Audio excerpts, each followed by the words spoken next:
Hey everyone, it's Jason from EskimoTV.net, and today I'm going to be reviewing Smile 2.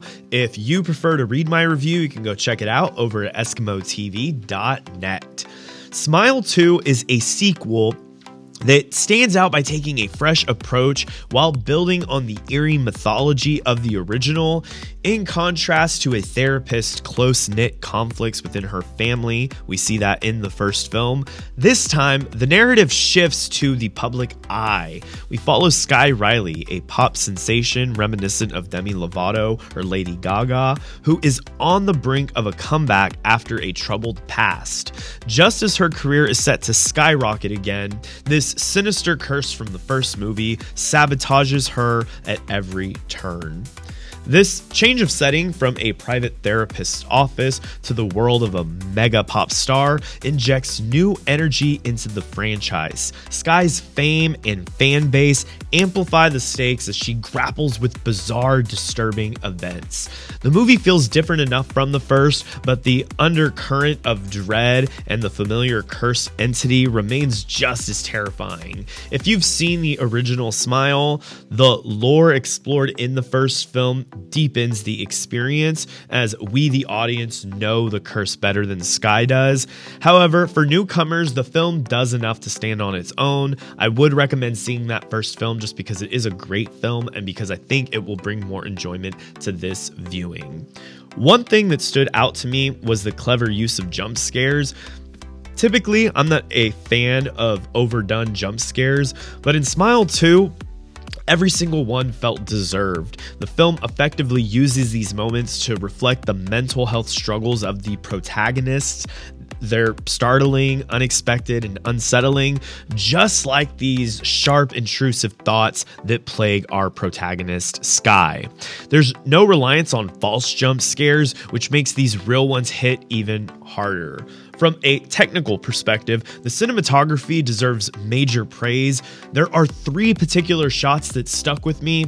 First, the introduction sequence where a character is running and gets hit by a vehicle, followed by a seamless pan to the title card. It's a stunning visual that immediately sets the tone for the film. Another shot that impressed me involves an elevator door opening directly to reveal a taxi cab that Sky is about to take. Really cool transition. And lastly, there's a wide shot outside of an apartment that smoothly zooms into a close-up of Sky's concerned face. These moments, alongside several upside-down shots that play with perspective, demonstrate how much fun the filmmakers had crafting the psychological nightmare. The use of practical effects also elevates the film. The creepy, unnatural smiles, the bloody scenes, and the visceral kills are all done in a way that feels tangible and disturbing without leaning too heavily on CGI. There's only one scene towards the end, a stage performance, where the CGI felt a bit noticeable, but it was forgivable so much because of the fact that the movie plays with the lines between reality and the disturbing things that are just going on in Sky's mind. It's honestly hard to tell what's real and what's in her head, and that ambiguity is part of the fun. The score also deserves mention. It heightens the tension with sinister vocals and atmospheric tones that communicate the constant looming threat of the curse. The sound design works hand in hand with the visuals to create a chilling experience. Naomi Scott shines as Sky Riley. She flawlessly embodies a pop star on the edge, making us feel her inner turmoil and fear. While we know her from roles such as 2017's Power Rangers and 2019's Aladdin, this is hands down her best performance to date. She balances charisma, fear, and vulnerability perfectly, and the physicality she brings to the role, from the way she contorts her face, her screams, and even the way she falls and trips around, adds to the terror. Rosemarie DeWitt also delivers a strong performance as Sky's mother, portraying a parent torn between her love for her daughter and her ambitions for her career.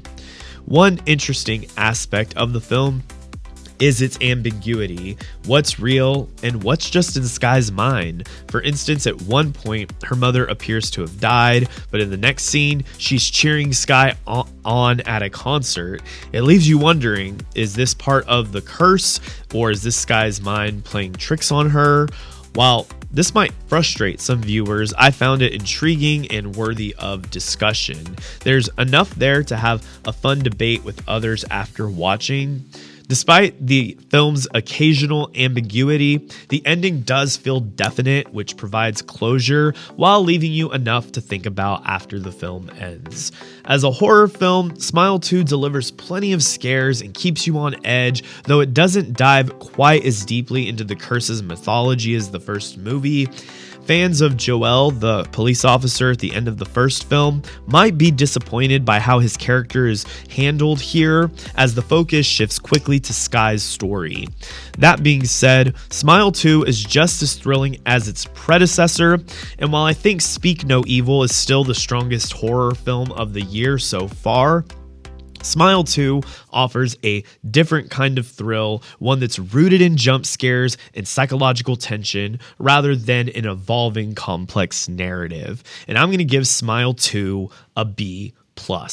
That'll do it for my review of Smile 2. Thank you all for checking out this video. If you enjoyed this review, please smash that like button. You can also consider subscribing to the channel if you'd like to see more videos like this in your feed. And you can also check out that website, EskimoTV.net, if you'd like to read more reviews like this. Until next time, y'all, my name is Jason Escamilla from EskimoTV.net.